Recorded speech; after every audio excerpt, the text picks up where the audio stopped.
Let me stop you right there.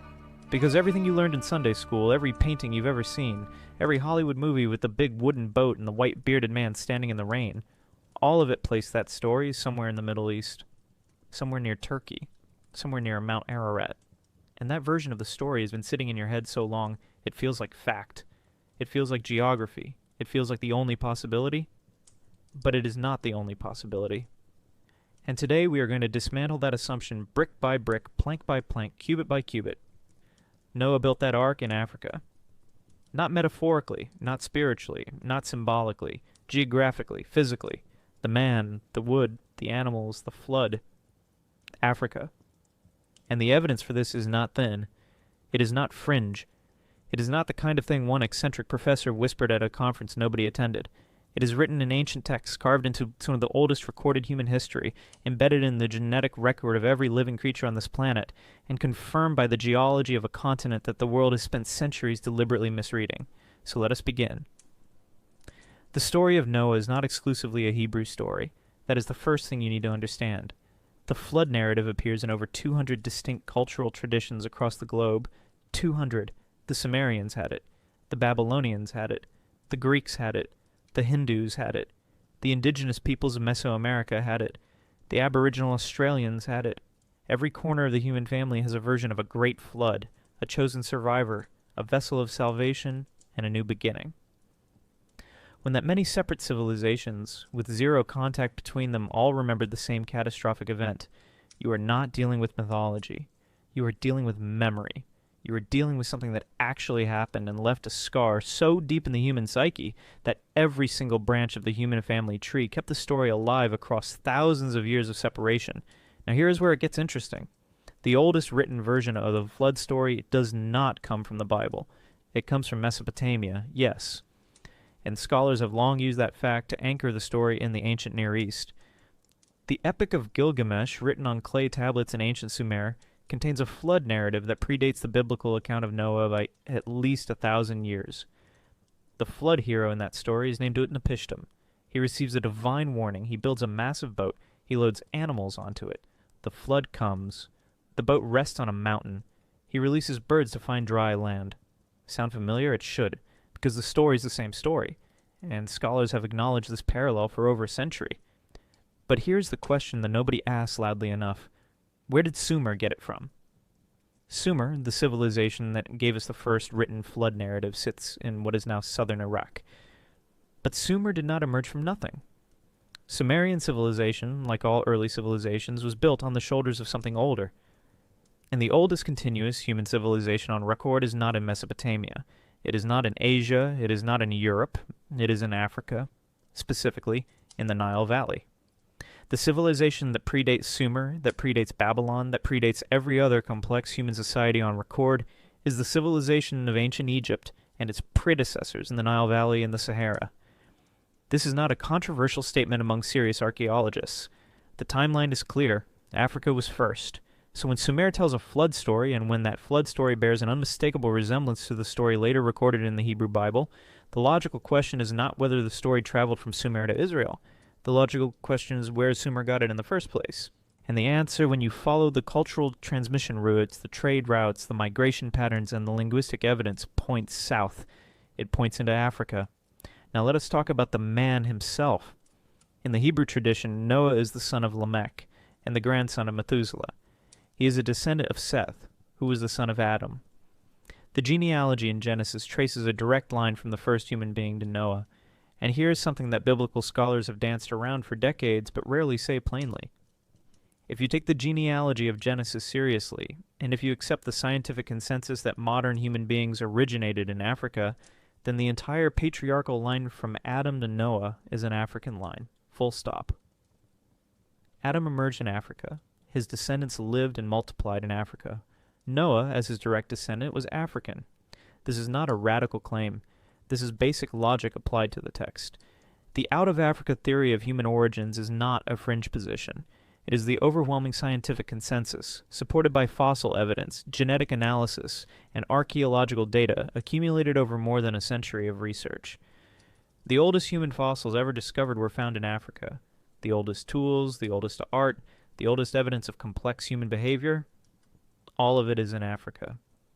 If Genesis is telling the story of the first human beings and their descendants, then Genesis is telling an African story. But we need to go further than genealogy, because genealogy alone will not satisfy the question of location. Where specifically did Noah live? Where did he build the ark? Where did the flood happen? Let us look at the geography described in the text itself. Genesis chapter 2 describes the Garden of Eden as being watered by a river that splits into 4 heads.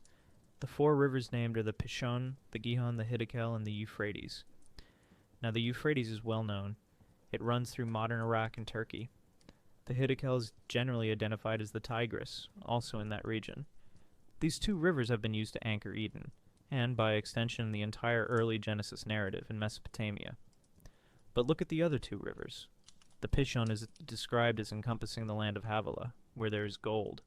The Gihon is described as encompassing the whole land of Cush, and Cush is Africa.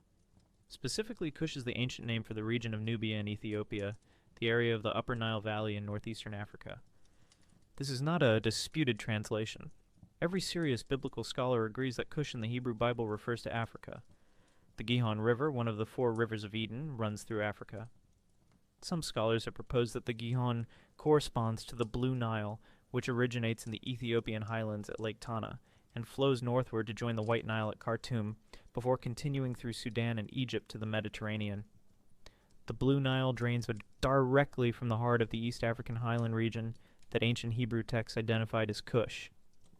And the Pishon, the mysterious 4th river that no one can quite pin down, has been linked by researchers including the late Harvard scholar Farouk Elbaz to a massive ancient river system in the Arabian Peninsula that was once connected to the Nile system during a wetter climatic period thousands of years ago.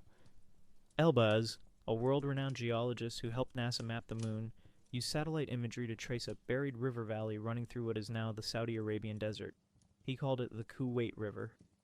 It matched the description of the Pishon in remarkable detail, including the presence of gold deposits in the surrounding region.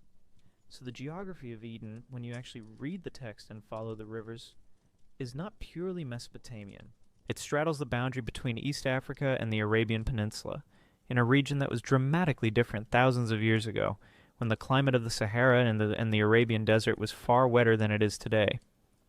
And this brings us to one of the most important scientific discoveries of the 20th century that almost nobody outside of academic geology knows about: the Green Sahara. Today, the Sahara Desert is the largest hot desert on Earth. It covers over 9 million square kilometers. It is a vast, merciless, largely uninhabitable expanse of sand and rock. But it was not always this way. Geologists and climatologists have established, with overwhelming evidence, that the Sahara underwent dramatic cycles of greening and desiccation, driven by shifts in the Earth's axial tilt and the resulting changes in monsoon patterns. During periods known as African humid periods, the Sahara was green. It was lush. It was filled with lakes, rivers, grasslands, forests, and abundant wildlife. Rock art found deep in the Saharan interior, in places like the Tassili Niger Plateau in Algeria and the Fezzan region of Libya, depicts hippos, crocodiles, cattle, elephants, and giraffes in regions that are now bone-dry desert. These animals require water, lots of it. Their presence in the rock art confirms that the people who painted them were living in a very different Sahara than the one we know today. The most recent major African humid period, often called the Holocene African humid period or the Green Sahara period, lasted from approximately 11,000 years ago to about 5,000 years ago. During this period, the Sahara supported large human populations. There were lakes the size of modern European countries. Lake Megachad, for example, was at its peak one of the largest lakes in the world, covering an area larger than the Caspian Sea. Rivers flowed across what is now desert. The Chad Basin was a vast inland sea. The entire northeastern African landscape was transformed, and then it ended. The monsoon shifted. The rains stopped. The lakes dried up. The rivers disappeared. The grasslands turned to sand, and the people who had been living in the interior of the Sahara were forced to migrate. They moved east toward the Nile Valley. They moved north toward the Mediterranean coast. They moved south toward the Sahel and the Savannah, and they carried their stories with them. This demographic upheaval, this massive forced migration of entire populations, driven by catastrophic environmental change, is one of the most significant events in human prehistory. and it happened at exactly the right time to explain the transmission of flood narratives from Africa into the ancient Near East. The people who fled the dying green Sahara brought their cultural memory with them. They brought their stories of water, stories of great lakes and rivers that once filled the land, stories of floods and catastrophe and survival, stories of a world that drowned. Now let us add another layer, because the flood of Noah was not just any flood. According to the text, it was a global catastrophe. The waters covered the highest mountains. Every living thing on the surface of the earth was destroyed except for what was on the ark. This is described as a judgment of cosmic proportions, and while many people have argued about whether this was a global or a local flood, the geological evidence for catastrophic flooding events in the prehistoric record is substantial. One of the most dramatic candidates is the flooding of the Black Sea Basin. In 1996, oceanographers William Ryan and Walter Pittman of Columbia University proposed that around 5600 BCE, the Mediterranean Sea broke through the Bosphorus Strait and flooded a freshwater lake basin that is now the Black Sea.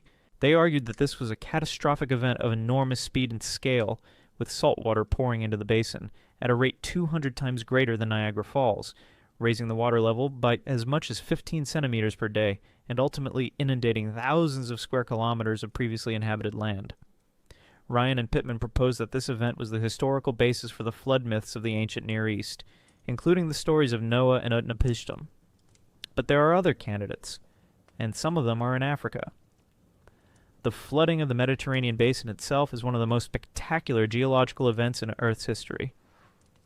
Around 5.3 million years ago, the Atlantic Ocean broke through the Strait of Gibraltar and refilled the Mediterranean, which had largely dried up during a period known as the Messinian salinity crisis. The refilling of the Mediterranean was so rapid and so dramatic that geologists call it the Zanclean Flood. This event predates modern humans by millions of years, so it cannot be the source of flood mythology. But it established a pattern of catastrophic refilling events in the African and Mediterranean region that would repeat on smaller scales throughout human prehistory. More relevant to our timeline is the evidence for catastrophic flooding in the East African Rift Valley during the Holocene period.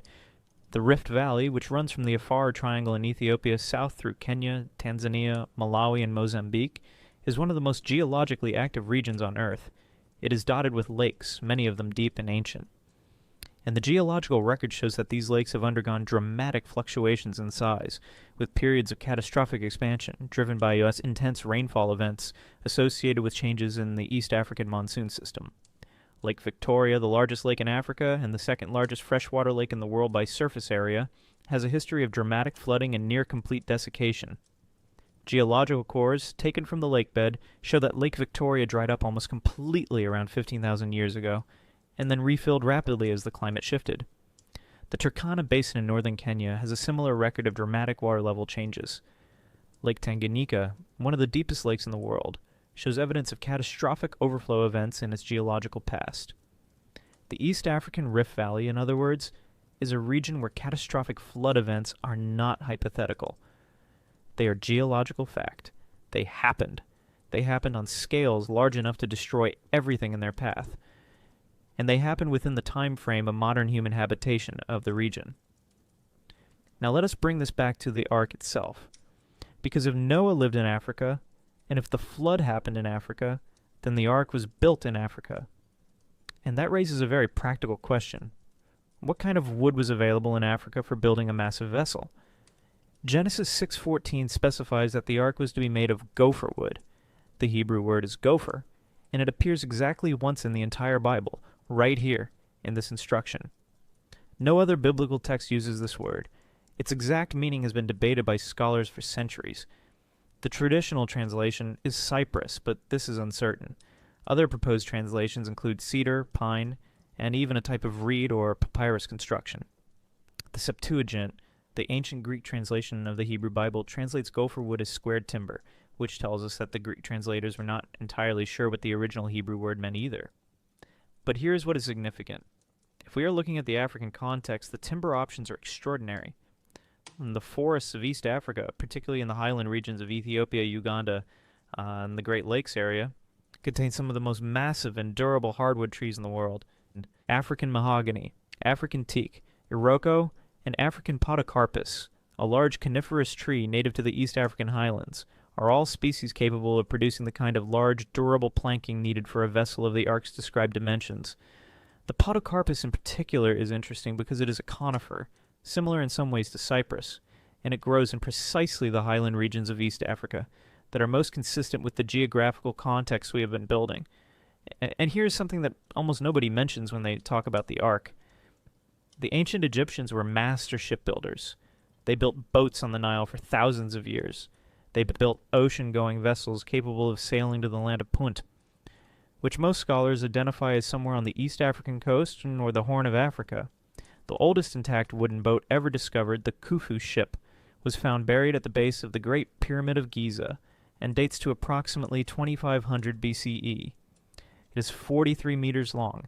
It is made of Lebanese cedar, yes, but it was built by African craftsmen with African knowledge and African engineering. The Egyptians knew how to build big boats. They had been doing it for a very long time. And the knowledge of large-scale wooden boat construction in the African Nile Valley tradition is ancient, far older than the pyramids, far older than the pharaohs.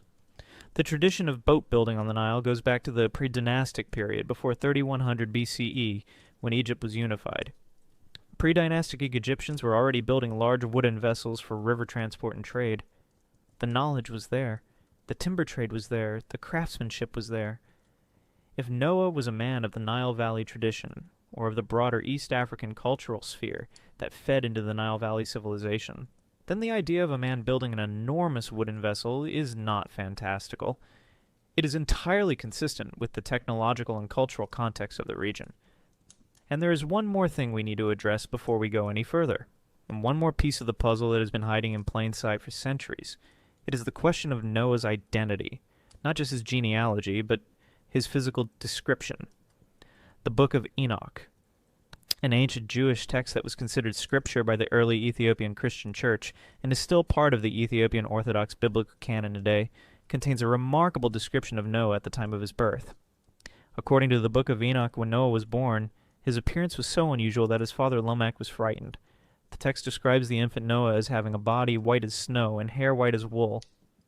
Now, this passage has been used by some to argue that Noah was albino or unusually pale, but read that description again. White as snow, hair white as wool. The hair described as white as wool is not straight hair. Wool is tightly coiled. This is a description of tightly coiled white hair on a newborn, which is entirely consistent with albinism in a person of African descent. Albinism occurs in all human populations, but is notably prevalent in certain African populations. The description in the Book of Enoch, the oldest extended narrative about Noah outside of Genesis itself, describes a child who was born to an African family, and whose unusual appearance at birth marked him as set apart, chosen, different. The Book of Enoch is not a marginal text. It was found among the Dead Sea Scrolls, meaning it was part of the library of the Qumran community in the 1st century BCE. It was quoted directly in the New Testament book of Jude. It was revered by early Christians. And it has been preserved in its most complete form in Ethiopia, in the ancient Ge'ez language, by the Ethiopian Orthodox Church, which has maintained an unbroken tradition of biblical scholarship going back to the 1st century of the Common Era. The fact that the most complete surviving version of this text about Noah was preserved in Africa by Africans in an African language is not a coincidence. It is a thread. And threads lead somewhere. Threads lead somewhere. And this one leads straight to the heart of the oldest Christian nation on earth, Ethiopia. Let us talk about Ethiopia because this country keeps showing up everywhere in this story, and most people have no idea why.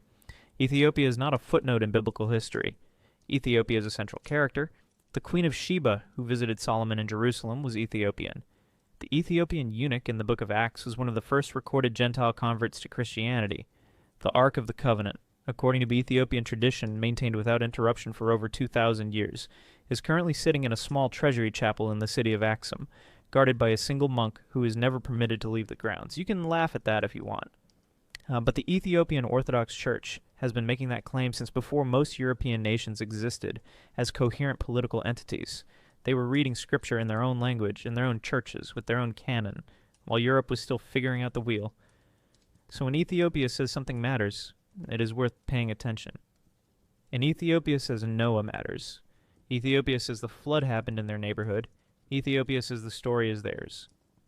The Kebra Nagast, which means glory of kings in Ge'ez, is the Ethiopian national epic and one of the most important documents in African literary history.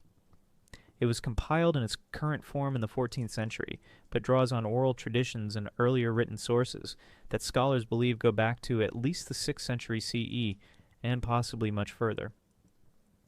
The Kebra Nagast traces the lineage of the Ethiopian royal dynasty from Solomon and the Queen of Sheba, and it situates the entire biblical narrative within an African framework. It treats the covenant between God and humanity not as a Middle Eastern story that Africa was adjacent to, but as an African story that the Middle East borrowed. And when you read it alongside Genesis and the Book of Enoch, you start to see the seams where the story was stitched together across cultures, and you start to see which culture had the original thread. Now let us get into the genetics, because this is where the argument becomes bulletproof. Every human being alive on this planet today carries mitochondrial DNA. Mitochondrial DNA is passed from mother to child, unchanged except by occasional mutation, across every generation. It is the most reliable molecular clock we have for tracing human ancestry. And when geneticists map the mitochondrial DNA of every human population on Earth and trace the lineages backward through time, they all converge on a single woman who lived in Africa approximately 150,000 to 200,000 years ago. Scientists call her Mitochondrial Eve. She was not the only woman alive at the time, but she is the only woman whose unbroken matrilineal line has survived to the present day in every living human being. Every mother, every grandmother, every great-grandmother, going back through every generation of every family and every nation on Earth, traces back to one African woman. Now apply that same logic to the flood narrative. If there was a genetic bottleneck event, a point in human history where the population was dramatically reduced and then rebuilt from a small surviving group, the genetic record would show it. And it does. Population geneticists have identified multiple bottleneck events in human prehistory. The most dramatic occurred around 70,000 years ago, following the eruption of the Toba supervolcano in what is now Sumatra, which may have reduced the global human population to as few as 10,000 individuals. But there are smaller, more recent bottleneck signatures in the genetic record as well. Signatures consistent with catastrophic population reduction events in the Holocene period within the last 10,000 years. Signatures that align with the time frame of the Green Sahara collapse and the catastrophic environmental changes that reshaped the African continent in the millennia before the first cities were built. The genetics do not lie, and they point to Africa. They always point to Africa. And when you combine the genetic evidence with the textual evidence, the geographical evidence, the geological evidence, and the cultural transmission evidence, you are not looking at a theory anymore. You are looking at a convergence. You are looking at multiple independent lines of inquiry, all arriving at the same destination. So let us talk about the flood itself, because this is the part of the story that skeptics always grab onto. How could there be a global flood? Where did all the water come from? Where did it go? Is this even physically possible? These are fair questions. And the honest answer is that the text does not necessarily describe what modern readers assume it describes. The Hebrew word used in Genesis for the flood is mabul. It appears only in the flood narrative and in one psalm that references it. It does not mean flood in the generic sense. It refers to a specific catastrophic inundation of a kind that was understood to be cosmically significant. Ancient Hebrew cosmology described the world as a flat disk covered by a dome, with waters above the dome and waters below the earth. When the Mabul came, the windows of heaven were opened and the fountains of the great deep were broken up.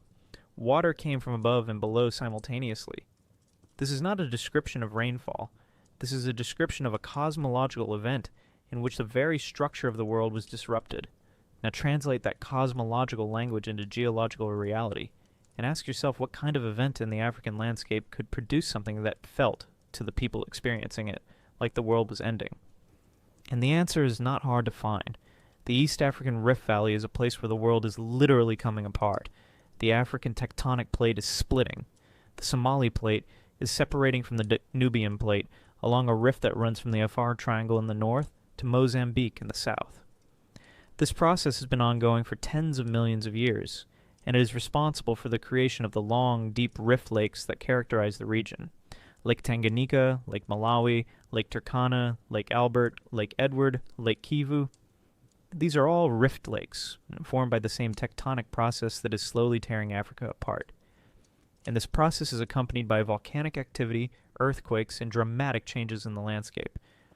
Now imagine living in the East African Rift Valley during a period of intense tectonic activity combined with the extreme rainfall events associated with the peak of the Holocene African humid period. The lakes are rising, the rivers are overflowing, the ground is shaking, volcanoes are erupting, the springs are gushing.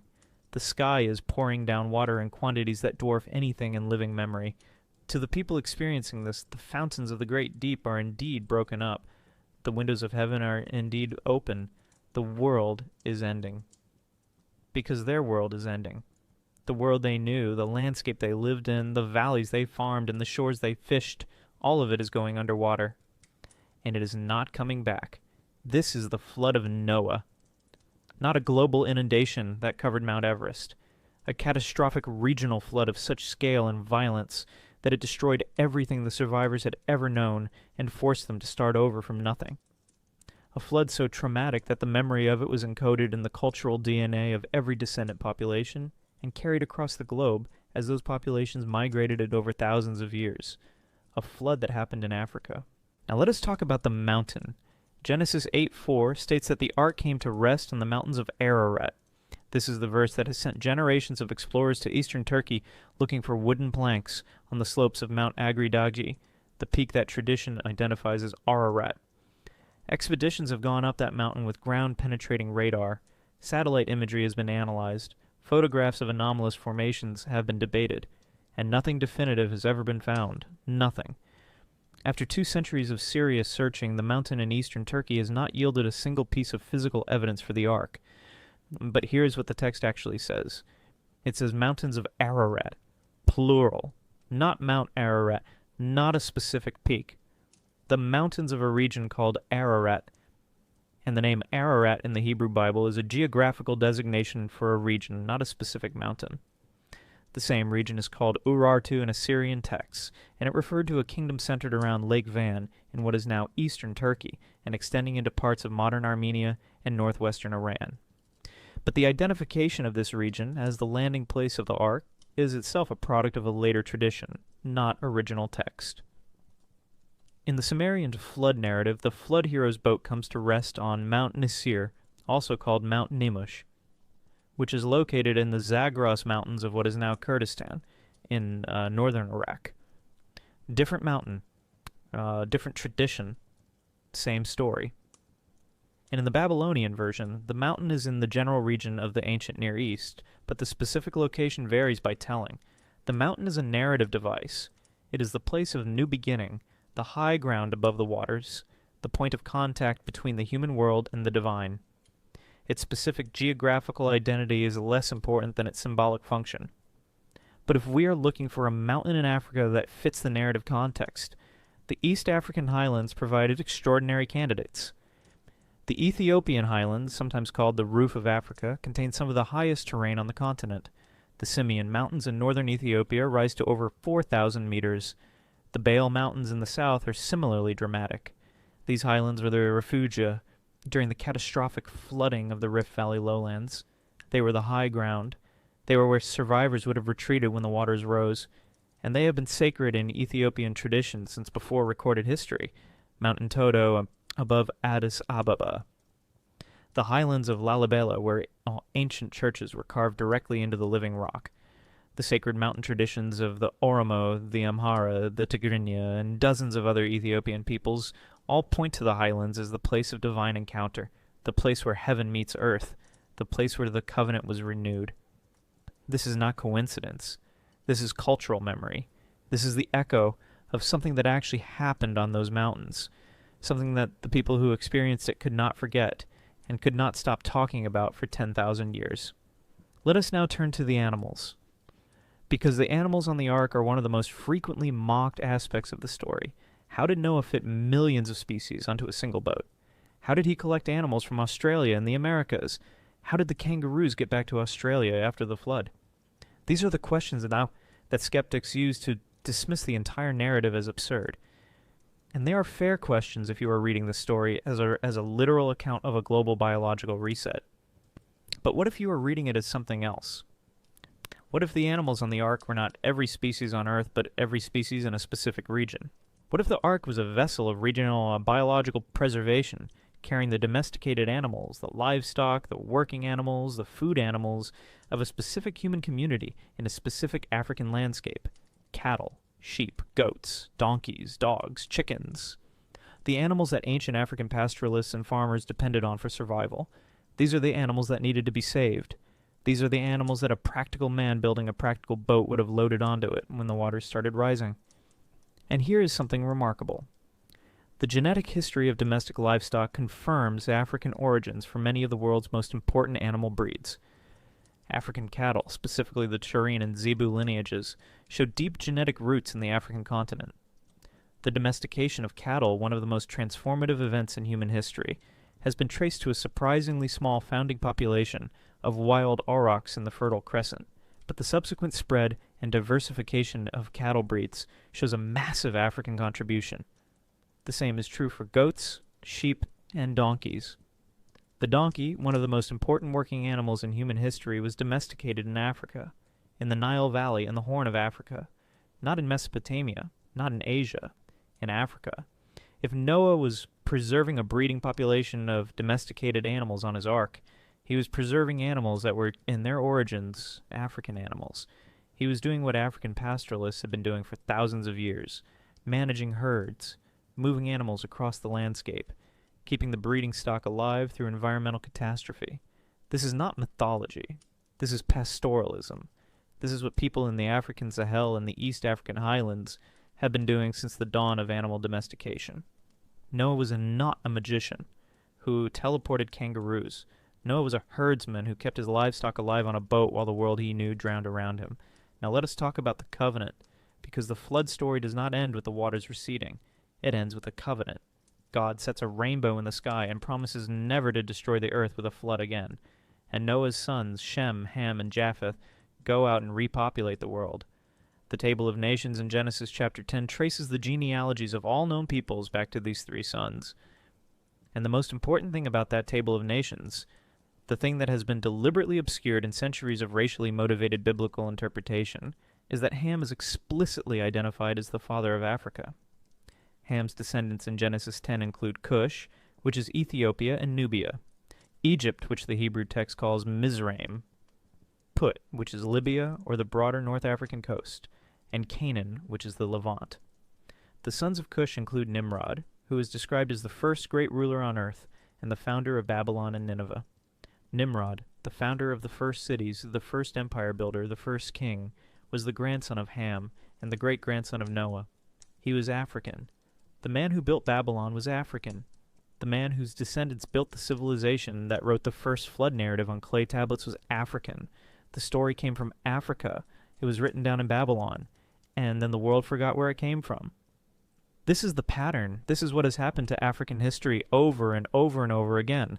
The knowledge originates in Africa. It travels, it gets written down somewhere else, and then the world credits the place where it was written down rather than the place where it was born.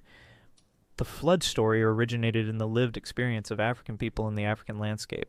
It traveled north and east with the migrations out of the Green Sahara. It was absorbed by Sumerian civilization. It was written on clay tablets. And then for 2,000 years, scholars pointed at the clay tablets and said, look, the story comes from Mesopotamia, ignoring the direction of travel, ignoring the migration routes, ignoring the fact that the people who carried the story to Mesopotamia came from somewhere, and that somewhere was Africa. The ark was built in Africa. The flood happened in Africa. The covenant was made in Africa. The sons who repopulated the earth walked out of Africa. And the oldest, most complete, most carefully preserved versions of the extended Noah narrative, the Book of Enoch, was kept alive in Africa, in Ethiopia, in the Gaze language, by the Ethiopian Orthodox Church for 2,000 years while the rest of the world lost it. That is not a coincidence. That is a library. That is a people who knew they were the custodians of something irreplaceable and refused to let it go. The Ethiopians kept the Book of Enoch because the Book of Enoch was their story. Noah was their ancestor. The flood was their flood. The mountain was their mountain. And no matter how many centuries of misdirection were piled on top of that truth, they held on to it in their language, in their churches, in their liturgy, in their blood. The ark did not land in Turkey. It was never in Turkey. The story was never from Turkey. Follow the rivers, follow the genetics, follow the geology, follow the migrations, follow the manuscripts. Every single thread leads back to the same place. Every single thread leads back to Africa.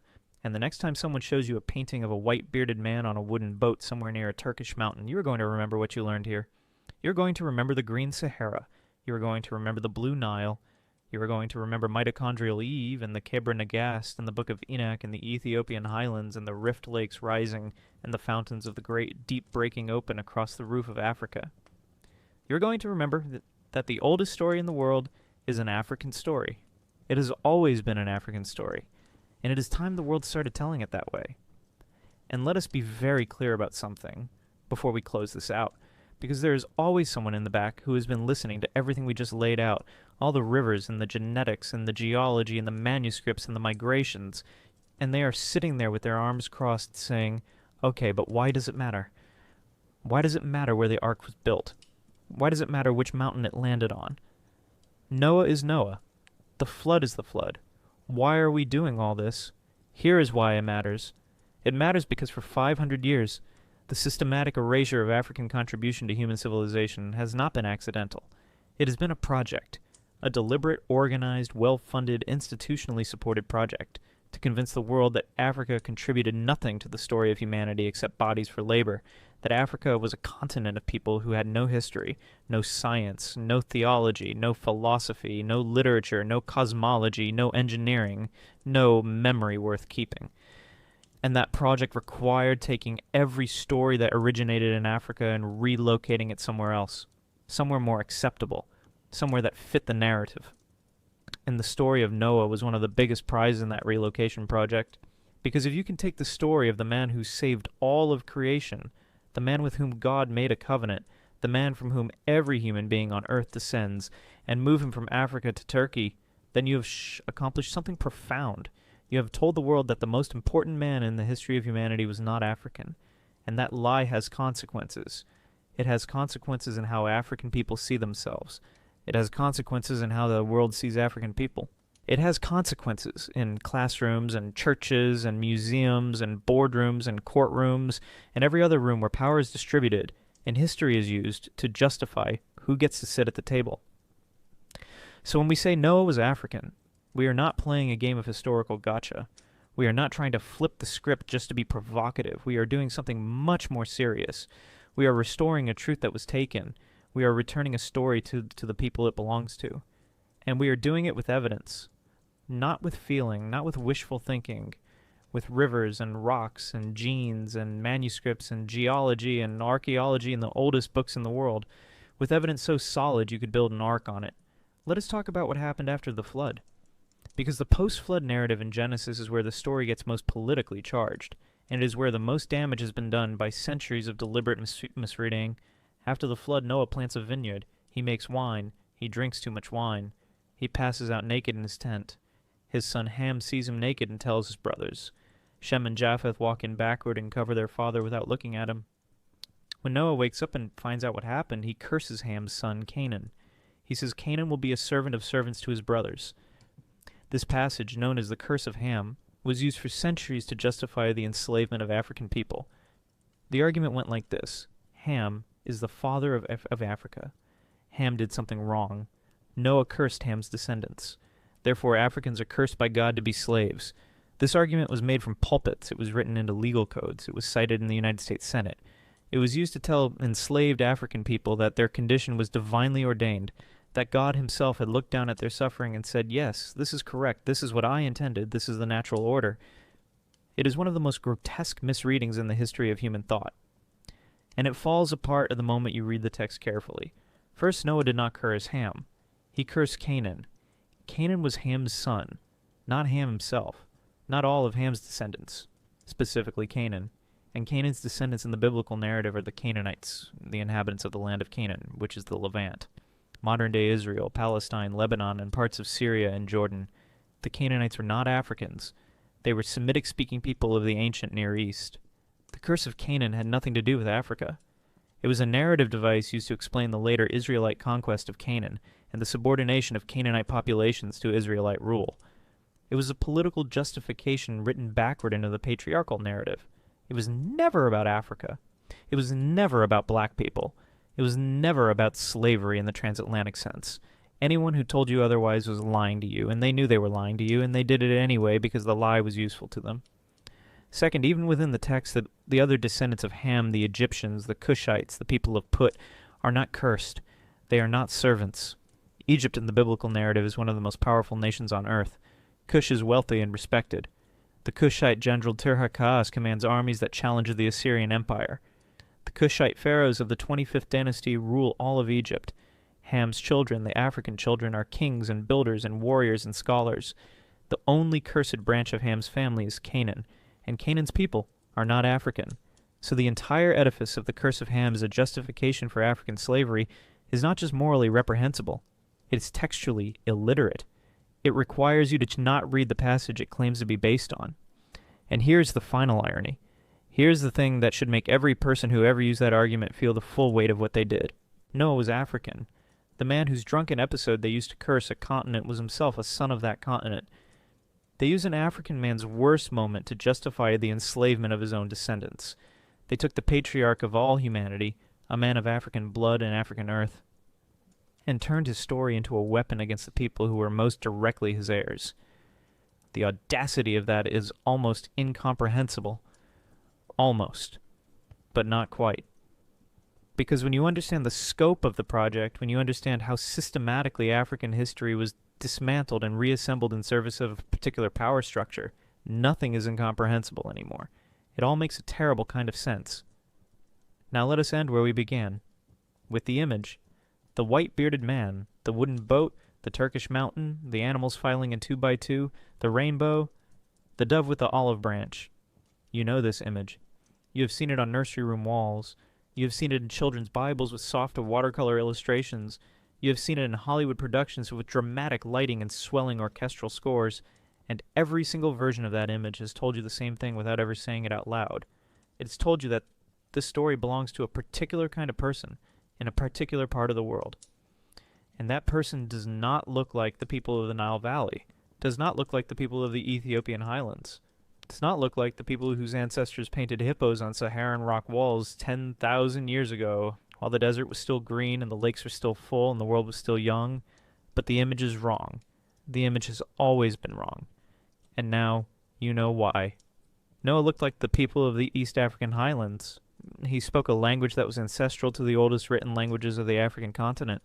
He built his boat from African timber using African knowledge passed down through generations of African craftsmen who had been building boats on African rivers since before any other civilization on Earth ever figured out how to float.